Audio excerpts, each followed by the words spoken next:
Hello folks, so today we are going to post our first video about our project that we did together with Jean-Bor and with one of my professors who is not here.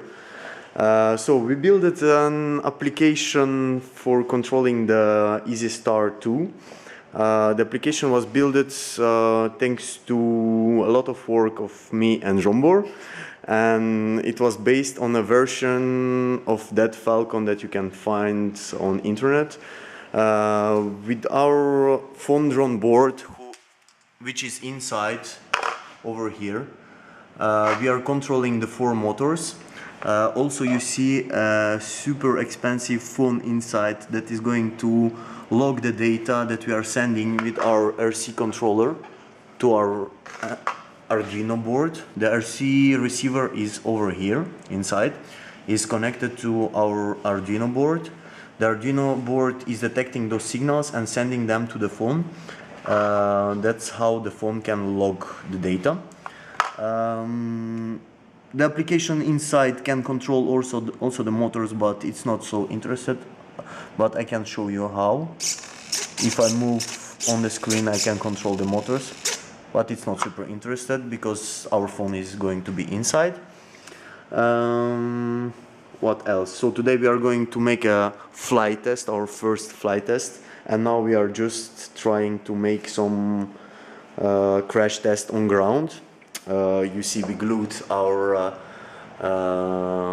plane to the ground so it cannot fly away, and now Jean-Bor is going to show how it works. But firstly we are going to place everything how it should be and placing our chairs to block the plane on ground. Also the other chair maybe. I will do that.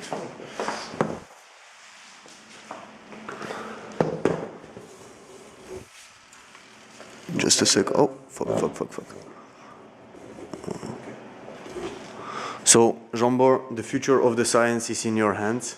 Yeah, doesn't sound that promising. Blow it up. First check the ailerons. So you see the ailerons moving like that. Okay, no, I should film it like that. Try to move also the elevator. You see the elevator moving with the commands from RC controller. Try to do something with the rudder. So the rudder is moving. You can see it over here. Voila. And now the throttle is going to blow.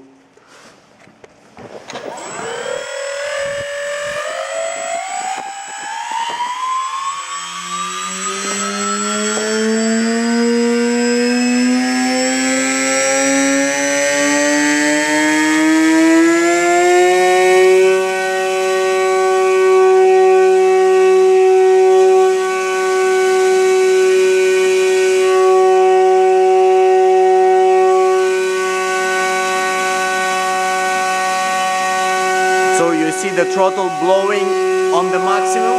Is that the maximum? Yeah, on the maximum level. And we are going to do some crash tests to see if everything is working and our application on the phone is not crashing down.